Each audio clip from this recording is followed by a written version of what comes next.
Assalamualaikum warahmatullahi wabarakatuh. Waalaikumsalam. Alhamdulillahirabbil alamin wassalatu wassalamu ala Rasulillah wa ala alihi washabihi ajmain. Pertama-tama terima kasih Prof atas kehadirannya malam ini dengan teman-teman ini. Kita harus fully book nih. Ada 600 Prof yang menghadiri acara ini, ada yang di YouTube, ada yang di Zoom. Selain kami juga terima kasih pada peserta yang telah antusias untuk bisa mendengarkan acara ini di ngaji lingkungan ini. Nah, pada intinya kegiatan ngaji lingkungan ini adalah kelanjutan dari kegiatan kami sebelumnya, itu kajian Eko Ramadan, Prof. Itu sebulan penuh kami melakukan kajian ya agama dan lingkungan hidup itu pada subuh gitu. Nah, dari situ kami teruskan agar kesolehan pribadi itu meningkat menjadi kesolehan sosial dan alam. Nah, ini kebetulan kami juga menggali itu, kami mendapatkan makalah Prof itu di Mimbar Ulama gitu tahun 78 yang lalu, sangat surprising juga gitu ya, bahwa Prof menulis mengenai khalifah dan lingkungan hidup. Kemudian tahun 79 itu mengenai ulama dan pembangunan lingkungan. Waduh, Masya Allah, itu tahun segitu, hampir setengah abad yang lalu, itu Prof sudah tidak hanya menggagas tapi mengimplementasikan atas lingkungan hidup dan agama begitu. Nah, ini sangat menarik karena trennya sekarang di dunia ini, termasuk saya juga, saya aktif juga di Interfaith dunia itu, Prof, bahwa sekarang masalah-masalah terkait lingkungan hidup itu dikaitkan dengan agama, karena bahwa seperti pandangan Prof hampir setengah abad yang lalu gitu, bahwa memang masalah kerusakan lingkungan ini adalah masalah moral gitu. Nah, agama ini sebetulnya paling cocok gitu. Jadi faith-based organization ini menjadi key di dunia ini untuk melihat itu semua, termasuk kami kerjasama dengan PBB. Nah, mungkin itu Prof. Kami ingin tahu lebih jauh bagaimana Prof zamannya segitu waktu saya SMA tuh Prof. Prof sudah jadi profesor dan jadi menteri. Dulu nama-nama menteri kita hafal tuh Prof. Nah, itu kami ingin tahu gitu, mungkin share dengan kami semua yang generasi muda ini, meskipun saya nggak muda lagi sih, cuma ya itulah, kita pengen tahu lebih dari Prof. Silakan Prof. Assalamualaikum warahmatullahi wabarakatuh. Pertama, saya ucapkan selamat Hari Raya Idul Fitri pada semua peserta pertemuan acara ini. Saudara menjalankan program ngaji lingkungan, dan di dalam acara program ngaji lingkungan mengadakan kajian tentang Islam dan lingkungan. Sebetulnya waktu saya diminta menjadi Menteri Lingkungan di tahun 78, saya tidak tahu apa itu lingkungan, apa itu environment, segala macam itu. Masih serba baru. Maka saya menemui Buya Hamka. Beliau adalah Ketua Majelis Ulama Indonesia. Kami mengobrol, saya cerita persoalan saya mendapat tugas lingkungan yang saya tidak mengerti. Jadi menurut Buya Hamka, apa sebetulnya pokok permasalahan yang utama di bidang lingkungan yang beliau anggap penting untuk diangkat? Sangat menarik bahwa beliau berkata pada saya, beliau itu orang Minang dan saya juga orang Minang. Kita mengenal bahwa alam lingkungan tak kambang menjadi guru. Jadi lingkungan alam itu bukan sekedar pohon, hutan, binatang, tapi alam itu adalah guru, karena alam lingkungan itu adalah goresan ciptaan Tuhan, Allah Subhanahu wa Ta'ala. Jadi pertama, coba kau lihat, kau pandang lingkungan itu sebagai goresan pena ilahi, ciptaan Tuhan. Pahami ciptaan Tuhan, alam hutan itu pertama. Kedua, coba kau pergi ke pesantren-pesantren dan kemudian juga ke tempat ada agama, pusat agama Kristen Katolik di Maumere, ada pendidikan agamawan di Maumere itu. Coba kau bicara dengan mereka itu. Nah, dua petunjuk itu. Pertama adalah belajar pahami alam sebagai alam terkembang menjadi guru. Dua, bicara dengan para ahli, para guru-guru agama itu. Maka pergilah saya ke pondok pesantren yang ditunjuk oleh Buya Hamka, yaitu di Sumeneb, di Gulug-Gulug, di Sumeneb. Pondok pesantren An-Nukayah. Pemimpinnya adalah Kiai Haji Basit. Bayangkan saudara ya, Madura adalah kering, panas, dan Gulug-Gulug juga kering panas. Maka ketika terbang di atas Madura yang kering itu, ada tiba-tiba ada kumpulan hutan pohon ya. Dan ketika saya bersempat tempat ke sana, rupanya di sanalah terdapat pondok pesantren An-Nukayah itu di Gulug-Gulug tersebut. Pada santri saya minta supaya saya dibawa ke guru-gurunya, ke pemimpin pesantren itu. Di sanalah saya berkenalan dengan Kiai Haji Basit. Beliau tahu saya Menteri Lingkungan sebagainya, tapi kami berhubung sebagai pejabat dengan orang biasa, tapi sebagai saudara gitu, sebagai seorang sahabat. Saya tanya pada beliau, kok saya lihat ada hutan yang di tengah-tengah kegersangan alam di Gulug-Gulug Sumeneb itu. Ya, kata beliau, itu adalah hasil tanaman kami. Tanaman dari para santri-santri dari pondok pesantren itu. Terus saya tanya, mengapa? Mengapa Pak Kiai menanam pohon-pohon itu? Beliau berkata, kita menjalankan ibadah agama Islam harus salat 5 kali sehari. Untuk itu harus bersih mengambil air wudhu. Tetapi di tempat kami ini air kurang.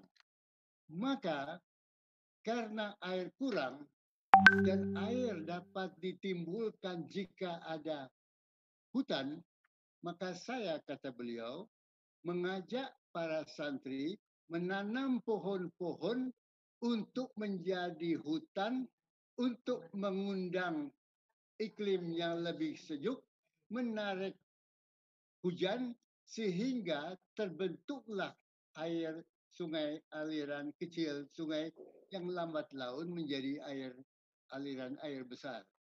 Dan berkata beliau, saya ingin perbaiki alam ini adalah demi melaksanakan kesempurnaan salat. Adanya hutan melahirkan air, air memungkinkan kita air wudhu bersih. Dengan kebersihan itu kita menjalankan ibadah salat sempurna. Jadi dorongan menanam pohon bukan karena lingkungan, ada menteri lingkungan, bukan. Dorongan menanam pohon adalah demi kesempurnaan salat. Itu pelajaran pertama yang saya peroleh dari Kiai Haji Basit. Yang secara sadar menanam, membuat hutan untuk mengundang terjadinya saluran air yang kemudian menjadi bekal untuk air wudhu bagi kesempurnaan salat. Pelajaran kedua adalah ketika saya ke Maumere, menemui di sana ada yang disebut dari pimpinan agama Katolik, Pater Bolen. Pater Bolen itu pada tiap hari Minggu dia habis khotbah, maka dia minta para anggota gerejanya berkumpul kembali di tempat gereja itu untuk kemudian bersama-sama menanam pohon lamtoro di dalam teras, membuat teras-teras bangku. tiap-tiap hari Minggu menanam pohon lamtoro, membangun di dalam teras-teras bangku. Lambat laun pohon-pohon tadi itu berkembang di pinggir atau itu terbentuknya tempat penampungan air tadi sehingga mengundang hujan. Dan tadinya tidak ada sungai, maka pada suatu ketika saya diundang kembali oleh Pak Terbolan mengunjungi Maumere, dan ketika saya di sana, acara adalah meresmikan mengalir kembali air sungai di Sungai Lei yang dimungkinkan berkat adanya pengembangan hutan Lamtoro oleh jemaah-jemaah gereja itu. Apa yang saya peroleh pelajaran? Agama-agama ini melakukan hal menyembuhkan, memperbaiki alam yang kering gersang menjadi alam berair dan subur kembali. Itu pelajaran yang pertama yang saya peroleh. Berarti agama itu sangat penting bagi pelaksanaan ibadah agama dengan memperbaiki alam. Itu yang pelajaran utama yang saya peroleh. Maka timbul pertanyaan, mengapa perbaikan alam itu menjadi begitu penting? Maka saya memperoleh kesempatan dari dibawa oleh teman-teman untuk masuk ke hutan.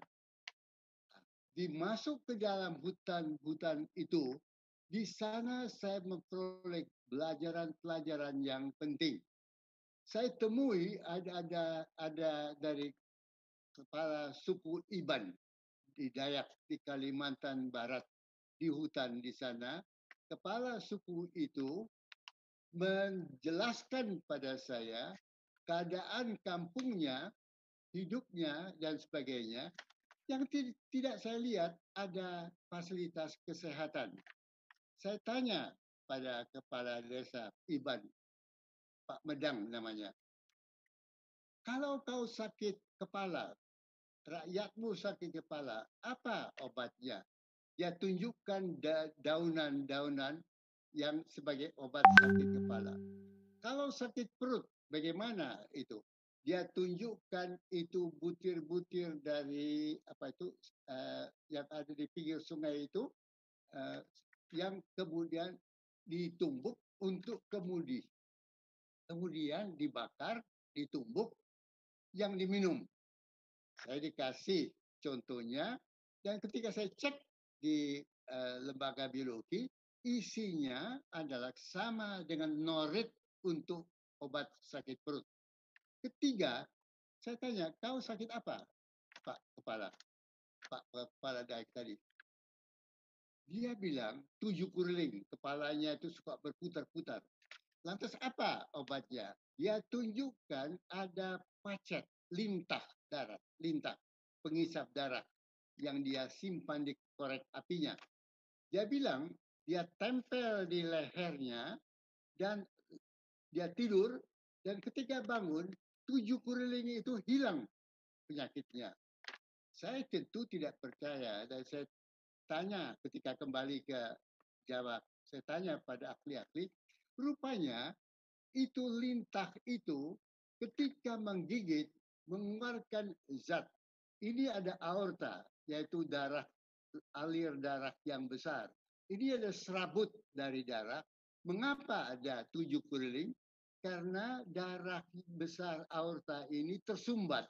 Sehingga serabut yang ke kepala tidak mengalir darahnya, terjadi 7 kuriling tadi. Sekarang dengan adanya lintah itu menggigit, ada zat yang keluar, yang keluar dari itu tadi, mencairkan buku darah. Dan ketika saya tanya pada ahli, apa itu zat yang mencairkan buku darah? Namanya squalene. Dan squalene adalah zat yang ada di lintah untuk mencairkan beku darah. Alam menjadi semacam obat. Maka berjalanlah kita lagi masuk ke dalam hutan. Kalau kemudian saudara berada di hutan, maka saudara tahu bahwa lebatnya hutan sulit kita mengetahui apakah itu matahari ada atau tidak, karena sering di hutan lebat agak gelap. Maka bagaimana kita tahu arah kiblat untuk salat itu? Maka teman saya berkata, dia ambil itu pacet, beberapa pacet dari tanah, diambil pacet, ditaruh di atas batu, lantas kita pergi agak tempat jauh, lantas dia lihat, dia bilang, kemana kepala pacet itu tertuju? Maka ke arah tertentu, maka berkata teman saya itu, kalau ke sana arah kepala pacet itu, maka di sana sumber kehangatan, dan sumber kehangatan adalah biasanya matahari, maka matahari itu adalah timur, ini barat, ini utara, ini selatan, kiblat adalah ke sana. Jadi pacet lintah itu menjadi petunjuk kita untuk mengetahui arah kiblat untuk salat secara sempurna. Ketiga, kalau kita lapar, teman saya berkata, mari kita cari bunyi-bunyi monyet atau orang utan, monyet yang berbunyi. Dan memang pada waktu siang berbunyilah, terdengar bunyian-bunyian monyet, maka pergilah kita ke tempat itu, karena teman saya berkata, monyet itu, beruk itu akan berbunyi kalau habis makan. Dan dari pohon mereka berhinggap di sana, di bawah ada sisa-sisa dari apa yang mereka makan. Sisa-sisa itu tanda apa yang bisa dimakan oleh beruk, oleh monyet, juga bisa dimakan manusia. Sehingga petunjuk bahwa dekat-dekat situ ada buah-buahan yang bisa menjadi makanan. Jadi, beruk menjadi pedoman kita, patokan kita untuk bisa makan. Maka timbul pengalaman-pengalaman seperti hal itu tadi, dan kita kemudian lihat bahwa mengapa, saya bertanya dalam hati, dalam Quran ada surat An-Nal, surat lebah. Mengapa lebah itu diangkat itu? Ada apa itu? Seorang teman di IPB, Institut Pertanian Bogor, membuat satu research, satu penelitian mengenai lebah itu. Apa yang dia temukan? Pertama, fungsi dan lebah itu pertama-tama adalah penyerbukan dari bunga-bunga serbuk untuk menjadi buah. Berarti peranan lebah itu menjadikan penyerbukan menjadi buah, dan buah itu memiliki biji-biji yang menjadi bisa tersebar menjadi lebih banyak lagi. Jadi lebah itu adalah pintu masuk bagi tumbuh-tumbuhan buah-buahan untuk berkembang menjadi semakin besar, semakin banyak. Tanpa lebah tidak akan ada buah-buahan, tidak akan ada peningkatan jumlah dari buah-buahan itu. Kedua, madu. Madu mempunyai makna yang penting di dalam gizi mie. Ketiga, teman saya itu yang menyelidiki soal lebah, mengajak saya melihat bentuk dari sarang lebah itu. Sarang lebah sangat menarik. Jendelanya begitu rupa sehingga sinar matahari bisa masuk, tapi air hujan tidak bisa masuk. Begitu bentuk jendela-jendela di dalam dia punya tempat tinggalnya lebah itu.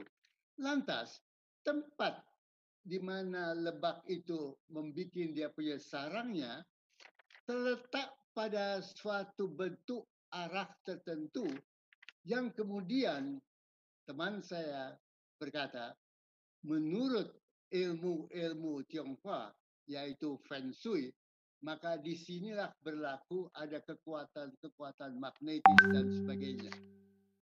Apa kesimpulan saya? Lebah itu yang diangkat di dalam Alkitab kita mempunyai makna pelajaran yang penting. Sehingga apa yang tersebut di sana bukan sekedar lebah, tetapi ada makna yang lebih dalam agar dapat kita pelajari.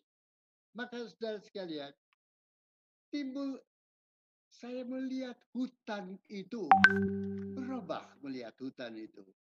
Hutan menjadi sumber obat. Pacet itu tadi. Hutan menjadi tempat untuk mengetahui mana bisa kita makan hasil dari siamang buruk tadi. Hutan menjadi tempat kita ketahui arah kompas, yaitu tadi yang pacet tadi. Hutan juga menjadi tempat kita memahami peranan lebah, serbuk, dan sebagainya. Hutan juga tempat untuk menampung hujan, disimpan seperti rambut, disimpan di dalam hutan itu untuk kemudian mengaliri ke air sungai itu. Hutan adalah sumber kehidupan. Maka teringat saya pada ucapan Buya Hamka, alam takambang menjadi guru.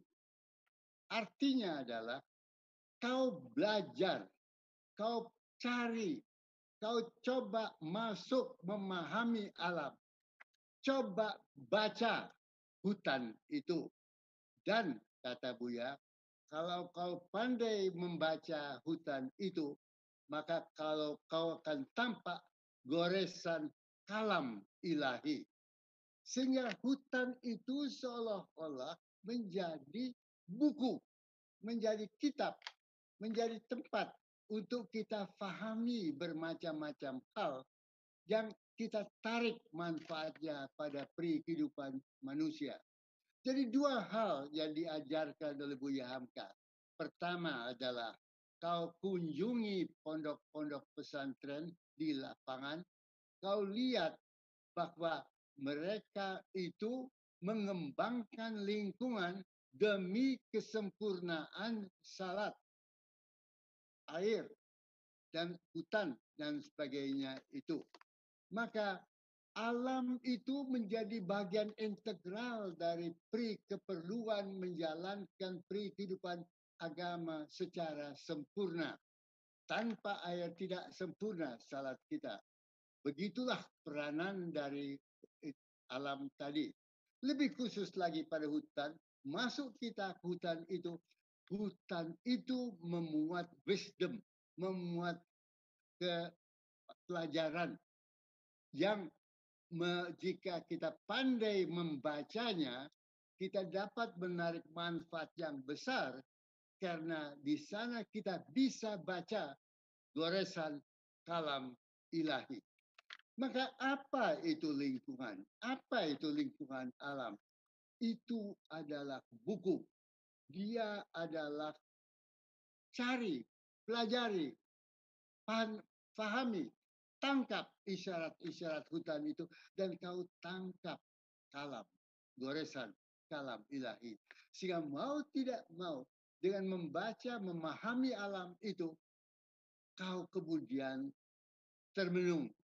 Alam tidak boleh dirusak karena alam ini adalah goresan kalam ilahi. Maka tumbuh kehendak mengembangkan lingkungan bukan karena itu adalah penting untuk lingkungan hidup macam-macam, tidak.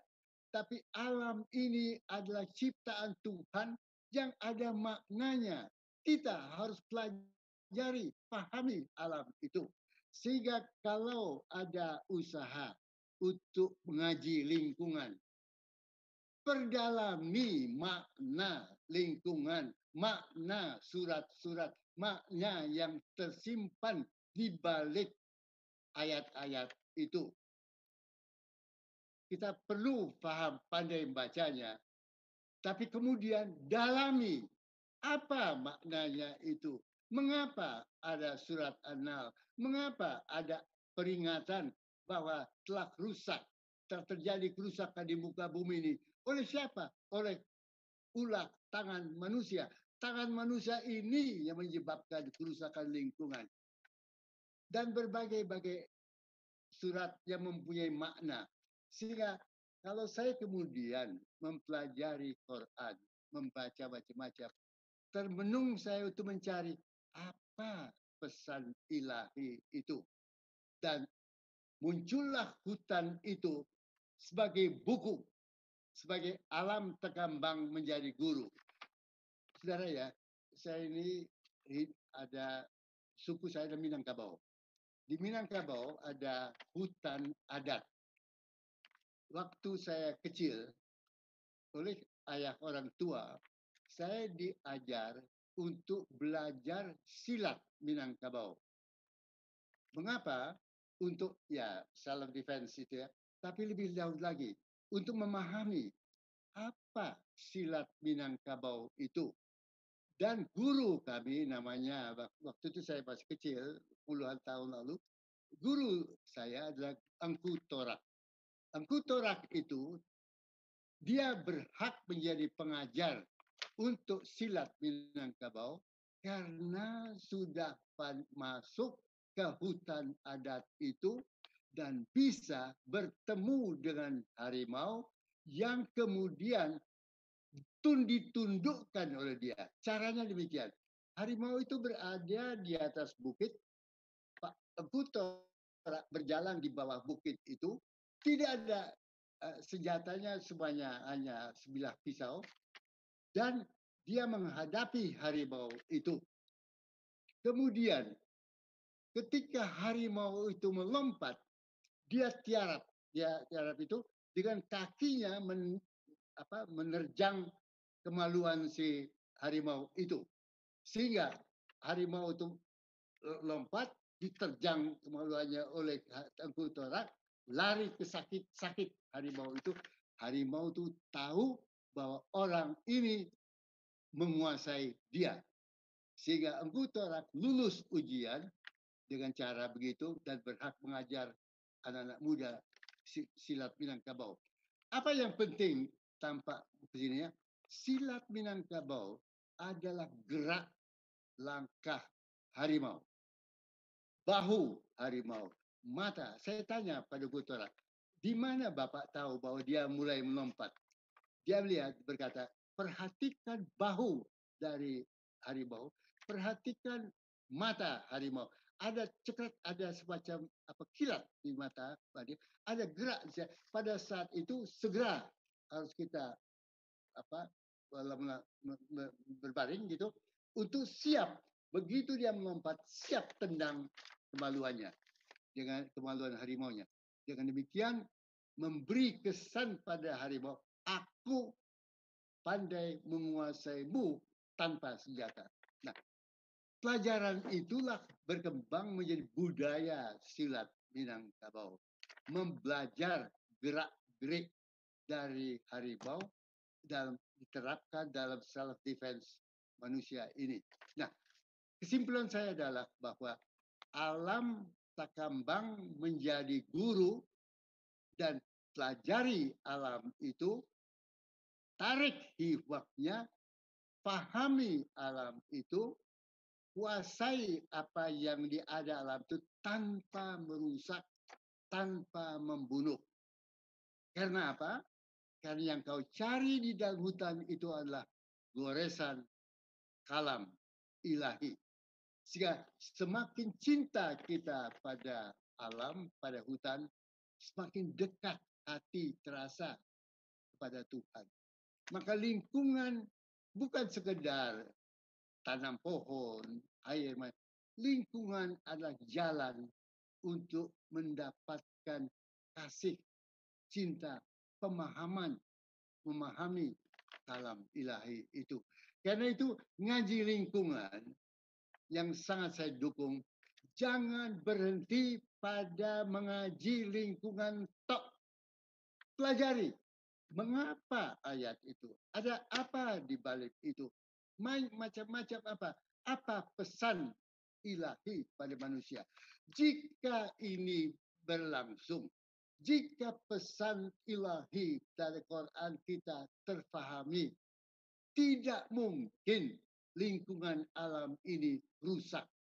Karena lingkungan alam itu adalah goresan kalam ilahi. Maka orang yang faham Islam sebaik-baiknya adalah orang pembela lingkungan alam. Terima kasih. Wah, terima kasih Prof. Wah, sangat menarik sekali nih pandangannya. Sejauh itu rupanya jadi ternyata Buya Hamka juga punya pandangan seperti itu Prof ya. Zaman dulu awal MUI berdiri tahun 75 ya, itu tahun 78. Berarti beliau waktu itu baru 3 tahun menjabat sebagai ketua MUI pertama. Sebenarnya Allah ternyata pandangan sejauh itu. Nah Prof, dalam waktu tulisan Prof di tahun 78 itu, karena Prof seorang ekonom ya, bahwa kita tahu bahwa lingkungan hidup dan ekonomi itu seperti bersaingan gitu ya. Prof waktu itu juga menulis bahwa harus untuk membangun manusia seutuhnya itu perlu ada keseimbangan antara akal pikiran dan jiwa rohani. Nah ini gimana Prof? Waktu itu kan sangat baru sekali ya. Kalau sekarang ini kan kayaknya orang udah umum nih, misalnya ekonomi dan lingkungan hidup ini saling ekonomi sosial dan lingkungan hidup saling harus sustainable, terintegrasi. Tapi Prof sudah punya pandangan seperti itu Prof. Bagaimana Prof munculnya itu pandangan sejauh itu maju gitu ya Prof? Ya, jadi saya ini belajar ilmu ekonomi yang ilmu ekonomi tradisional, yaitu growth, pertumbuhan, GDP, produk domestik bruto, inflasi dan segala macam yang kita lazim pakai. Pada waktu itu zaman saya belajar ilmu ekonomi yaitu tahun 50-an, waktu itu yang menjadi bintang dalam ilmu ekonomi adalah pembangunan. Dan pembangunan itu seperti kapal terbang. Dia harus bergelinding di dalam landasan, maka ilmu ekonomi membuat landasan, infrastruktur, pendidik macam-macam, ajar pesawat terbang itu bisa berlinding dan lepas landas. Tujuan ilmu ekonomi ketika itu adalah agar kapal terbang itu dari tanah bergelinding di landasan, lepas landas, terbang ke udara, ke tingkat yang lebih tinggi, ke high growth, pertumbuhan tinggi. Lepas landas disebut take off. Seluruh kekuatan ekonomi, investasi, manusia, macam-macam dikerahkan untuk lepas landasnya ekonomi menuju ke tingkat yang tinggi. Take off, lepas landas. Itu yang saya belajar. Ketika kembali dari belajar di Amerika, kemudian ada di tanah air Indonesia, kemudian saya mulai memahami bahwa ada aspek lain dari menaikkan produk domestik bruto. Ada aspek sosial. Penduduk Indonesia tidak semua pandai membaca, menulis. Kebetulan saya berkesempatan sebagai Menteri Perhubungan itu berjalan di sekeliling Indonesia. Baru saya sadar, Indonesia bukan hanya Jawa, bukan hanya Sumatera atau Kalimantan. Indonesia Sabang ke Merauke, dan kalau kita lepas dari Makassar dan menuju ke timur, kita lihat betapa jauh tertinggalnya rakyat kita di dalam kehidupan ekonomi. Jadi lahir satu pandangan lain. Di samping ekonomi, bukan lepas landas itu yang penting. Itu perlu, tapi itu tidak cukup.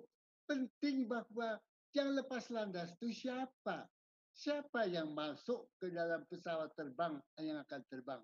Kalau yang masuk itu adalah orang-orang yang pandai, orang-orang yang sudah maju, bagaimana penduduk-penduduk yang tertinggal yang saya lihat ada di sebelah timur Makassar itu? maka lahir kebutuhan untuk mendorong pembangunan sosial, memberantas penyakit-penyakit sosial, yaitu rendahnya pendapatan, kemiskinan, ketimpangan, pendidikan, kesehatan, macam-macam. Ambil COVID-19 ini, siapa yang paling terkena oleh COVID-19? Yang miskin, yang tertinggal, yang rendah pendapatannya dan sebagainya. Jadi, pembangunan yang lepas landas perlu menjawab penumpang-penumpangnya bukan hanya yang pandai-pandai atau yang kaya. Kita perlu kembangkan para penduduk kita yang miskin. Sehingga equity, keadilan sosial, pemerataan, pemberantasan kemiskinan menjadi penting. Social development menjadi menonjol. Dengan COVID-19, kentara betul bahwa daya tahan kesehatan kita, bahwa tingkat pendidikan penduduk yang terkena COVID ini, masyarakat yang menderita adalah mereka yang lemah. Ketiga, di dalam perkembangan pembangunan itu, Indonesia lain dari dunia lain. Indonesia negara kepulauan, mempunyai kekayaan alam yang khas, kaya. Begitu kita tidak mengenal 4 musim, seperti ada musim panas, musim dingin, dan sebagainya. Kita subur tanahnya macam-macam. Maka dengan kesuburan tanah itu, dengan curah hujan yang cukup itu, kita harus bisa menghasilkan kebutuhan pangan kita sendiri. Maka mengapa masih harus ada import beras, import pangan, import bawang, import macam-macam? Berarti di dalam pola pengembangan pengelolaan alam Indonesia ini, kita tidak mengutamakan hal yang cocok dengan alam itu. Memang betul perlu ada minyak bumi dan sebagainya, pertambangan dan sebagainya. Tetapi yang saya risau adalah pertambangan itu mengambil kekayaan di bawah tanah dengan merusak lahan di atas tanah. Sedangkan pertanian hidup di atas tanah. Jadi bagaimana mencari pola pembangunan yang tidak merusak lahan atas tanah ini? Maka lahir kebutuhan memperhitungkan lingkungan. Sehingga 3 hal, mula-mula faham ekonomi, kemudian sadar bahwa ada isu sosial, masalah sosial, kemiskinan, ketimpangan, ketertinggalan, penyakit, dan sebagainya. Ini tidak bisa diatasi hanya dengan ekonomi. Harus ditembak langsung. Dan 3, dengan alam Indonesia yang harus kita jaga, mampu memenuhi kebutuhan kita. Jangan berorientasi pada impor pangan, tanam pangan kita sendiri, kebutuhan kita sendiri. Sekaligus menaikkan tingkat pendapatan petani kita. Dengan demikian, pembangunan itu adalah ekonomi, sosial, dan lingkungan. Dengan 3 dimensi ini, lahir konsep pembangunan berkelanjutan, sustainable development. Sustainable development adalah pembangunan yang melihat bumi alam ini tidak untuk dieksploitasi habis-habisan, tapi dikelola agar alam dapat tetap menunjang kehidupan manusia sepanjang masa. Terima kasih Prof. Sangat menarik Prof. Nah ini banyak pertanyaan juga Prof mengenai sekarang COVID gitu ya, efeknya, kemudian juga tanah gersang, kemudian tadi itu ekonomi, karena memang ekonomi dan lingkungan hidup dan sosial ini saling mana yang lebih prioritas. Kalau pembangunan prioritas ekonomi berarti sosial dan lingkungan akan kalah gitu Prof ya. Kalau nah kita bicara sustainable development dan efeknya nih Prof. Karena efek daripada rusaknya lingkungan, Ya, kemudian dari COVID ini kan sebetulnya karena pembangunan kita ini atau arah daripada memang di dunia juga bahwa ekonomi. Jadi namanya growth ekonomi itu seperti apa, Prof? Apakah bisa growth terus? Karena saya tahu dalam zamannya Prof tahun 79 dulu ada namanya teori limits to growth. Kalau ya, sekarang ada degrowth. Degrowth itu growth-nya harus turun. Nah, sekarang nih orang dalam keadaan pandemi seperti ini, orang mau gimana nih sekarang? Apakah kita seperti zaman dulu growth-nya terus-terusan atau kita memang degrowth? Degrowth itu dalam arti kata tadi Prof sampaikan bukan hanya GNP dan GDP yang ya, dituju, tapi juga parameter lain itu. Nah, Prof, ya, ada pandangan nggak tuh, Prof? ya, Karena ternyata ada pandangan limit to growth juga tuh, saya baru tahu juga tahun 79 itu waktu itu, Prof. ya. Silakan, Prof. Ya. Nah, fokus pembangunan adalah manusia. Jadi Tuhan menciptakan alam ini untuk manusia. Maka si manusia ini harus pandai mengolah dan mengelola alam ini secara berlanjut. Karena manusia ini kan tidak sendiri, dia meninggal, ada anak, ada cucu dan sebagainya. Manusia terus berkembang. Maka kemampuan alam mendukung kebutuhan manusia harus tetap dijaga agar dimungkinkan. Itu yang dimaksud sustainabilitas di dalam pengelolaan sumber daya alam. Jangan kita kelola sumber daya alam sekaligus dipakai habis. Alam kita ingat bahwa di belakang saya ada anak saya, ada cucu saya, ada cicit saya, ada generasi-generasi yang berbaris-baris itu. Maka pembangunan itu ada satu arus, satu konsep flow arus. Bukan berhenti pada zaman generasi saya. Dia harus mengalir sehingga pembangunan memenuhi kebutuhan anak saya, cucu saya, cicit saya, dari seluruh penduduk Indonesia ini. Sustainabilitas menjadi kata kunci. Karena itu, segitiga tadi, ekonomi sama. Jadi kalau bikin satu kotak gitu, ada ekonomi, garis sosial, garis lingkungan, lantas ada vertikal, ekonomi, sosial, dan lingkungan. Maka kita lihat pada waktu kita membangun ekonomi sama ekonomi, ada sosial dan lingkungan dampaknya. Waktu kita bangun sosial, ada dampak ekonomi dan lingkungan. Pada waktu lingkungan, ada dampak ekonomi sosial. Jadi, secara pembangunan strateginya, holistik tiga-tiga ini dianggap sama penting. Maka ketika kita sekarang menghadapi masalah COVID-19 ini, apa yang penting? Kita perlu menyelamatkan penduduk yang miskin, penduduk yang tertimpa oleh kekurangan pangan dan sebagainya. Itu top prioritas pertama. Tapi kedua, akan ada katanya normal baru, yaitu belajar dari rumah, bekerja dari rumah. Tapi belajar dan bekerja dari rumah memakai digital, alat-alat komputer, teknologi digital. Apakah digital teknologi dikuasai oleh semua penduduk kita dari Sabang ke Merauke? Jadi, kalau kita mau ke hidup normal dengan cara belajar dengan jarak, bekerja dengan jarak, dan sebagainya, perlu kita kembangkan kapasitas bangsa kita untuk pandai menggunakan digital teknologi itu, teknologi komputer, teknologi macam-macam.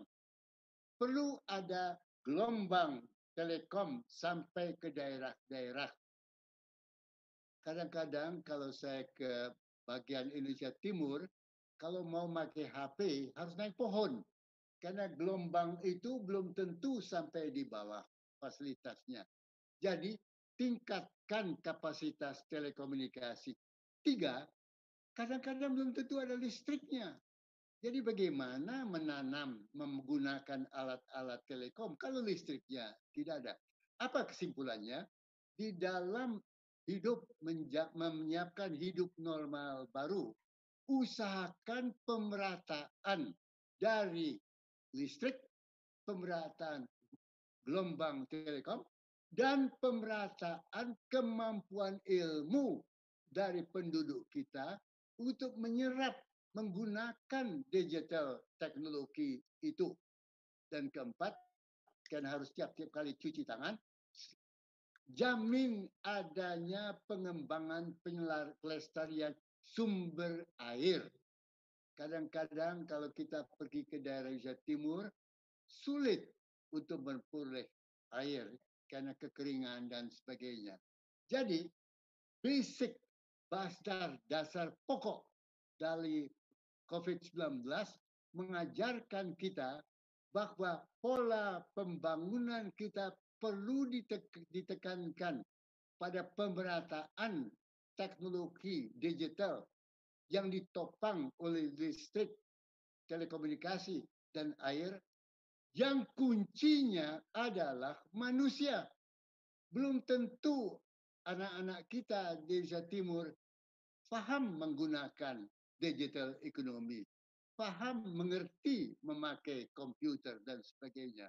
Maka sangat penting bahwa pola hidup normal ini memberi tekanan pada pemerataan pembangunan Sabang Merauke dengan dasar infrastruktur yang kuat ditopang oleh sumber daya manusia yang harus kita tingkatkan kualitas manusia melalui pendidikannya.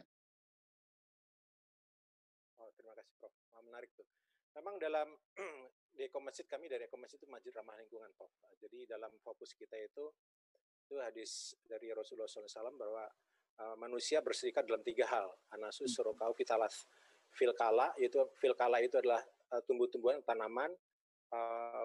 Wanar itu api, itu ada energi, dan walma itu air. Jadi manusia. Jadi tadi itu seperti Prof sampaikan itu bahwa kita itu harus mempunyai ketahanan pangan, ketahanan air, dan ketahanan energi seperti Prof sampaikan. Jadi itu sangat Islami sekali Prof tadi pandangan tadi. Nah sekarang Prof, ya gimana Prof? Ya itu maksud saya. Jadi sebetulnya apa yang saya cerita bukan pikiran saya. Itu ada di dalam ajaran agama Islam. Cuman kita biasa berusaha fasih mengajinya, membacanya, tanpa mendalami maknanya.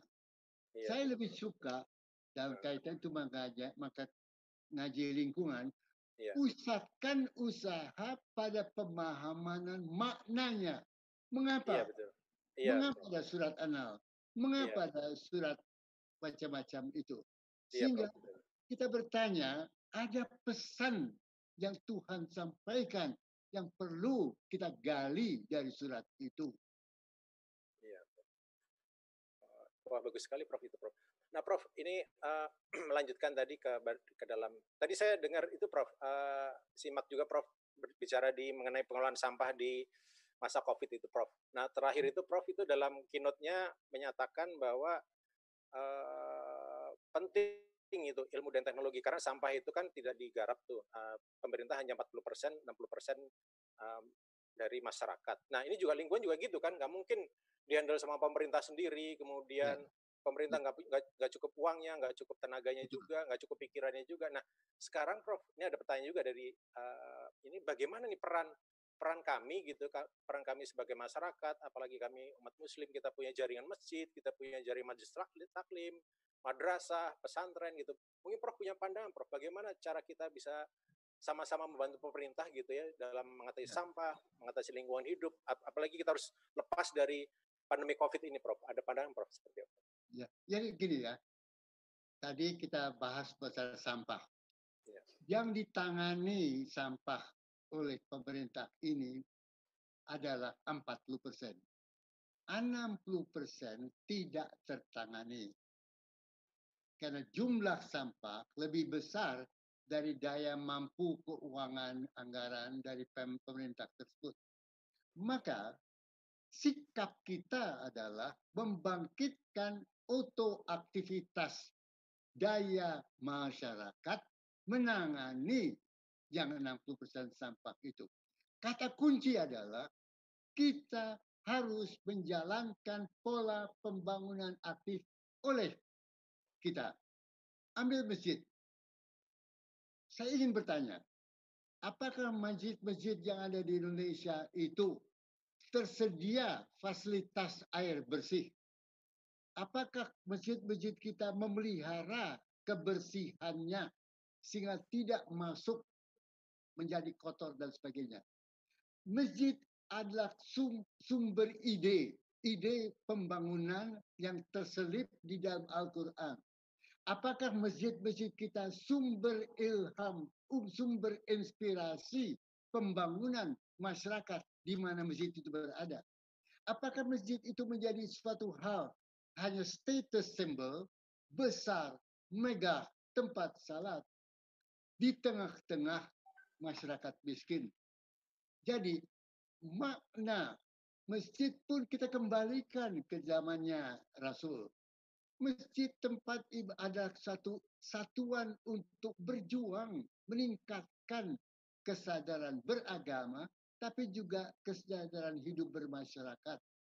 Jadi peranan masjid itu perlu kita tingkatkan sebagai hal yang dinamis.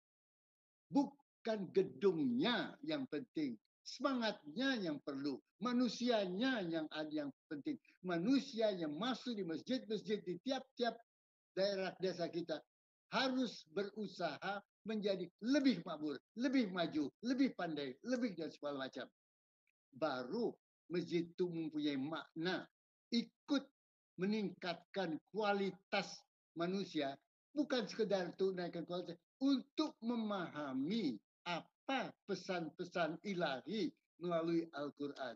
Lagi-lagi ada pesan, ada sebab untuk kita berpikir mengapa itu timbul. Nah, maka masjid menjadi sumber inspirasi pembaharuan. Ke sana keinginan saya.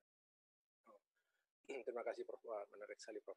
Jadi memang bahwa sekarang ini dunia ini terus terang saya berhubungan PBB karena saya juga dengan interfaith. Jadi sebagian ada pemirsanya ada yang interfaith juga Prof, dari non Muslim juga karena judulnya agama dan lingkungan hidup. Kemudian kami adalah juga aktivis di interfaith, jadi lintas agama dalam lingkungan hidup. Nah, lintas agama ini menariknya adalah kita bicara mengenai kemanusiaan karena lingkungan hidup tadi seperti Prof sampaikan menghilangkan kemiskinan, kemudian bagaimana orang bisa lebih sehat begitu. Nah, ini masalah-masalah itu masalah-masalah juga masalah-masalah keagamaan, masalah-masalah sosial dan masalah-masalah kami para pemuka agama begitu. Nah, di situ memang kita menjadi satu, akhirnya kita bersatu padu. Jadi tidak hanya umat muslim sebenarnya yang akan kami coba rangkul juga gitu, bagaimana dari agama lain gitu juga bisa ikut sama-sama bersatu padu untuk memecahkan masalah-masalah ke kenegaraan ini gitu.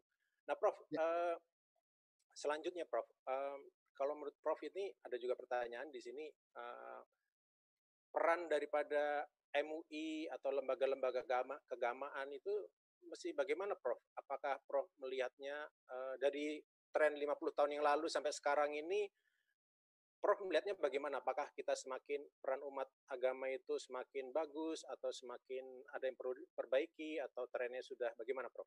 Untuk masalah-masalah pembangunan dan lingkungan hidup khususnya. Ya, kecenderungan yang saya lihat dalam perkembangan agama, termasuk agama lain ya, bahwa dia menuju kepada seremonial. Jadi salat menjadi penting karena memang orang bisa melihat saya bersalat di dalam masjid dan segala macam. Tanpa bertanya, apakah dalam keadaan yang tepat ketika ada COVID-19, apa COVID itu permasalahannya? Dia menular melalui manusia. Dan kita tidak tahu siapa yang memiliki benih penularan virus itu. Dia bisa sahabat, bisa di kiri kanan kita macam-macam. Karena kita belum mempunyai obat untuk membunuh virus itu, maka langkah adalah ambil jarak. Jangan dekat-dekat, jangan berkerumunan, jangan macam-macam. Supaya virus itu tidak bisa menular. Dengan tidak menular, lambat laun dia akan hilang. Nah, sering-sering kita lihat bahwa akibatnya adalah bahwa kita tidak bisa naik haji. Kita tidak bisa karena naik haji berkerumunan orang di Ka'bah itu. Kita tidak bisa salat Idul Fitri karena berkerumunan. Kita dan segala macam itu. Lalu kita macam-macam. Dalam kaitan itu, mungkin tidak mereka yang paham agama memadukan ilmu, teknologi, pemahaman tentang ini dengan agama. Sehingga tidak perlu dirasakan bahwa cara-cara untuk mengurangi ke masjid macam-macam adalah mengingkari ajaran-ajaran Islam dan sebagainya. Ringkasnya, di dalam beragama ini bisa tak kita juga kembangkan logika, rasionalitas. Sebab Tuhan kan memberikan kita otak untuk berpikir, maka berpikirlah itu. Sehingga apa yang kemarin benar, baik. Jika keadaan berubah hari ini, belum tentu hari ini menjadi baik. Jadi, di dalam beragama, terutama di dalam masa COVID-19 ini, mohon perhitungkan bahwa kita berada dalam zaman penuh ancaman virus. Dan kita tidak punya obat untuk mengatasinya hari ini. Dan kita tidak tahu di mana virus itu. Apakah ada pada saya, apa dan lain macam-macam. Sehingga distansi, jarak sosial menjadi penting. Sehingga menghindari kerumunan menjadi penting. Akibatnya kebersamaan menjadi agak berkurang. Maka timbul cara baru mengembangkan kebersamaan. Ukhuwah Islamiyah, gaya baru harus kita tumbuhkan. Jangan berpola seolah-olah yang lama bisa berlanjut dalam kondisi di mana COVID merajalela itu. Jadi, gunakan logika, rasionalitas, pikiran di dalam menjalankan agama. Agama berdasarkan kepercayaan, belief. Dan dalam belief ini tidak berarti melepaskan rasionalitas. Dalam kaitan itulah kita jalankan ajaran agama kita pada jalan yang saya kira Allah SWT menghendaki pada jalan yang lurus. Oh ya, Prof.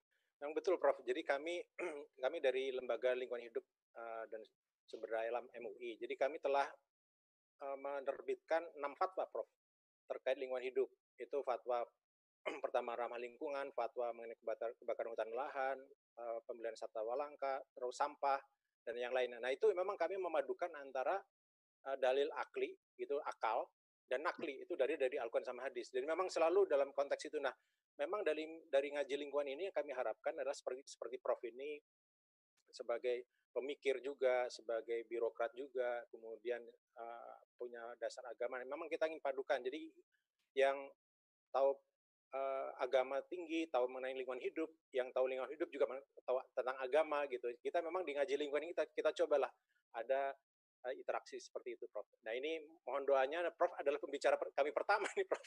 Terima kasih sekali nih. Ya, boleh saya sedikit.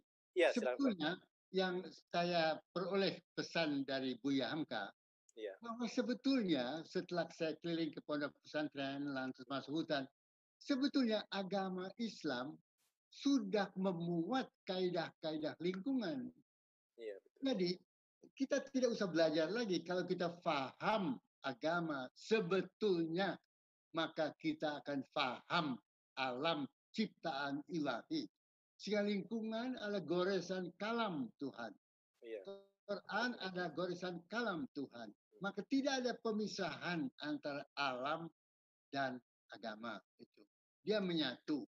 Hanya tak yang harus kita pakai di dalam mempelajari ini. Iya, Prof. Oh, terima kasih, Prof. Wah, nggak keras ini, Prof. Kita sudah lewat jam 9 dan pertanyaan saya coba rangkum tadi sudah dijawab. Dan ini ada salah satu komentar barangkali bahwa COVID, karena memang bumi ini sudah diciptakan seimbang oleh Allah. Jadi sekarang ini dengan adanya COVID, sebenarnya bumi itu mempunyai mekanisme untuk menyimbangkan kehidupan kembali, Prof, supaya sustainable gitu. Jadi bumi ini sebetulnya, bahwa COVID ini hadir ini sebetulnya sebagai rahmat dari Allah gitu ya, sebagai kasih sayang Allah kepada kita semua, supaya memang sebagai peringatan juga supaya kita bisa hidup lebih sesuai dengan tuntunannya begitu, Prof. Ada tanggapan itu seperti itu, Prof, untuk COVID ini, atau nanti ke depan seperti apa? Tadi ancaman lebih besar, dan itu memang COVID datangnya juga katanya ada karena kedekatan kita, karena ekosistem rusak, akhirnya interaksi manusia dan binatang itu menjadi lebih dekat, sehingga virus itu bisa menyebar lebih cepat begitu. Mungkin Prof punya pandangan lebih ke depan bagaimana kita mesti menghadapi hal ini semua sebagai penutupnya, Prof. Sekalian kesimpulannya, Prof, begitu. Ya, jadi COVID ini mengurangi mobilitas manusia. Kendaraan-kendaraan kurang bergerak, di rumah saja, mobilitas berkurang. Tiba-tiba di seluruh dunia biru sky, langit biru sudah mulai tampak di Jakarta. Sudah muncul. Jadi kadar udara cemar itu terasa berkurang itu. Akibat berkurangnya mobilitas sehingga mengurangi pencemaran CO2, karbon dioksida. Pertanyaan menjadi, jika kemudian COVID telah bisa dikendalikan, bagaimana manusia? Apakah kembali kepada penggunaan CO2, minyak bumi, gasolin, dan segala macam, sehingga kembali menimbulkan ancaman terhadap perubahan iklim? Bagi saya, fakta bahwa keadaan ini memungkinkan langit biru kembali di udara Jakarta membawa kita keharusan berpikir bagaimana setelah COVID-19 terkendali, bagaimana pola hidup ini yang tidak perlu menimbulkan karbon dioksida CO2 yang menimbulkan pencemaran tersebut. Jadi, pola setelah COVID harus berbeda dengan pola sekarang. Saya tidak tahu pola bagaimana hal itu. Tetapi yang jelas adalah bahwa pembakaran fosil fuel, minyak bumi, sehingga terjadi polusi CO2, terbukti bisa berkurang jika gasolin tidak dipakai banyak. Maka membawa kita pada keharusan bahwa sumber energi di masa post setelah COVID harus berbeda, harus lain, bukan minyak bumi. Maka dia membawa kita susun sekarang pola-pola hidup dengan dukungan cara renewable energy, energi terbarukan, pola hidup yang lebih environmental friendly dan sebagainya. Sehingga COVID-19 ini membawa kita belajar, memberi kita ajaran untuk memperbaiki yang buruk dan mengembangkan yang baik menghadapi masa depan tanpa perusakan lingkungan, tanpa pencemaran, tanpa perubahan iklim. Oh, terima kasih, Prof. Terima kasih pandangnya, Prof. Mungkin salah satu hal yang perlu saya sampaikan juga bahwa MUI ini kita agak beda dengan LSM lingkungan hidup yang lain, Prof. Karena kita itu sebetulnya kita sebagai pelengkap pemerintah ada yang nanya soal hukum soalnya, jadi saya jadi ingat. Jadi hukum bagaimana di pemerintahan itu? Hukum saya pikir sudah cukup. Tapi ada satu hal yang kosong adalah bagaimana hukum itu. Sebab saya tertarik nih dengan itunya Prof juga di WA-nya itu, Indonesia dimiskinkan budaya korupsi begitu ya. Nah, jadi sebetulnya baik juga di lingkungan hidup kan seperti itu, Prof. Nah, jadi bahwa di MUI ini kita mencoba melengkapi begitu hukum dunia dan hukum akhirat yang kita akan perkenalkan di sana. Hukum akhirat, orang bisa saja lepas dari hukum dunia, tapi dia tidak bisa lepas dari hukum akhirat. Nah, itulah sebetulnya hal-hal yang kita ingin perkenalkan, dan alhamdulillah Prof bisa mengisinya, membuat kita punya semangat baru gitu, teman-teman ini ratusan begitu ya, baik ya, ada yang di YouTube, ada 650 Prof yang mendaftar, Masya Allah. Kami juga menyangka juga, Prof. Terima kasih banyak, Prof, atas waktunya.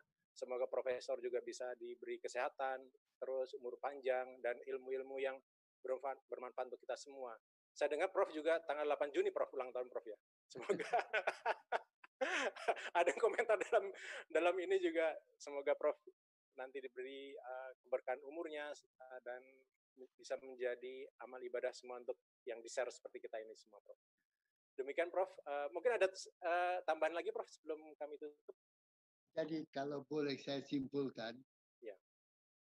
Mohon belajar agama Quran. Penting kita tahu cara musabaqah tilawatil Quran dengan nyanyian macam-macam.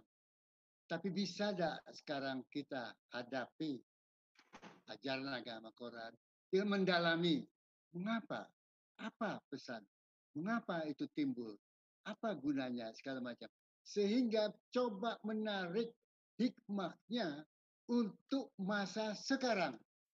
Quran kan ditulis di beberapa abad-abad yang lalu. Bagaimana menjadikannya relevan, bermanfaat, berguna. Dunia sekarang ini, termasuk Indonesia, masih dihinggapi rupa-rupa penyakit. Ya korupsi, ya rusak alam, ya kotor, dan sebagainya. Maka pesan yang ada pada Quran itu rupanya belum terwujud di dalam realitas kita. Sehingga timbul pertanyaan, mengapa tidak terwujud? Apa kelirunya kita di dalam belajar agama ini? Mengapa ada kecenderungan pada formalitas dan bukan pada substansinya, isinya? Bisa tak generasi muda dipelopori oleh yang dipimpin saudara ini menuju kepada substansi, mencoba menggali apa makna, maksud kalam ilahi melalui Quran itu bagi kehidupan kita menjelang masa depan. Terima kasih. Terima kasih Prof atas nasihatnya, atas masukannya, dan ini sangat inspiratif bagi kami ya, apalagi Prof memang dari awal pertama kali sebagai Menteri Lingkungan Hidup, kemudian setelah 50 tahun kami coba melanjutkan lagi, ternyata sekarang balik lagi ke ilmu yang Prof dulu inisiasi gitu Prof. Demikian Prof, mungkin waktunya juga membatasi kita semua, mudah-mudahan nanti Prof kita bisa undang kembali nih, karena sangat ilmunya sangat berguna untuk kita semua Prof. Demikian para pemirsa, Profesor Emil Salim, terima kasih atas segala waktunya, segala dedikasinya, dan passion Prof itu menyebar Prof ke pegiat lingkungan gitu Prof. Terima kasih. Ya, terima kasih Prof. Demikian kita tutup dengan alhamdulillah. Wassalamualaikum warahmatullahi wabarakatuh. Waalaikumsalam. Warahmatullahi wabarakatuh. Waalaikumsalam warahmatullahi wabarakatuh. Waalaikumsalam warahmatullahi wabarakatuh. Waalaikumsalam warahmatullahi wabarakatuh. Salam. Oh ya lupa nih, next meeting ya. Warahmatullahi wabarakatuh. Insya Allah minggu depan. Assalamualaikum. Waalaikumsalam. Insya Allah tadi lupa pengumuman minggu depan, insya Allah ada tetap ya, kita tiap hari Kamis jam 19.45. Insya Allah minggu depan hari Kamis gitu. Nah ini kami mencoba untuk melakukan mingguan kajian lingkungan hidup ini. Ikuti saja nanti di sosial media kami gitu. Oke. Ya, insya Allah ikut. Ya, terima kasih. Prof Emil lagi nggak Pak Ayu? Insya Allah. Oh, nanti insya Allah nanti ada giliran lagi.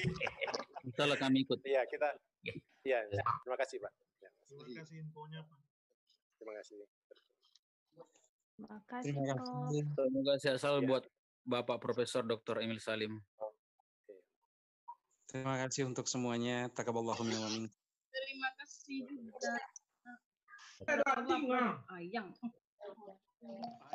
Terima kasih dari Makassar. Sehat selalu.